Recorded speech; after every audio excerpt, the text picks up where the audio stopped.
రమ్మని చెప్పండి. ఏలూరు జిల్లా పోలవరం నియోజకవర్గంలో 37వ జాతీయ రహదారి భద్రతా మార్చోత్సవాల సందర్భంగా జీలుకుమిల్లిలో నిర్వహించిన అవగాహన ర్యాలీలో పోలవరం ఎమ్మెల్యే చిర్రి బాలరాజు పాల్గొని వాహన చోదకులకు భద్రతపై సూచనలు చేశారు. హెల్మెట్ ధరించడం, లైసెన్సులతోనే వాహనం నడపడం, మద్యం సేవించి డ్రైవింగ్ చేయకూడదని సూచించారు. రహదారి ప్రమాదాలు కుటుంబాలను తీవ్రంగా ప్రభావితం చేస్తున్నాయని, ట్రాఫిక్ నియమాలు పాటించడం ద్వారా ప్రాణాలను కాపాడుకోవచ్చని తెలిపారు.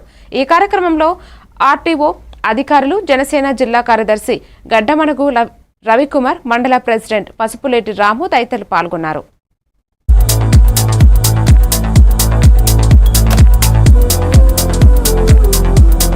అందరూ కూడా ఈ వారోత్సవాల సందర్భంగా ఏదైతే రవాణా శాఖకు సంబంధించి, డ్రైవింగ్ సంబంధించి అన్ని కూడా ఇన్స్ట్రక్షన్స్ పాటిస్తే మనం మన కుటుంబ సభ్యులతో సంతోషంగా సుఖంగా జీవించడానికి ఒక భద్రతగా ఉపయోగపడుతుంది.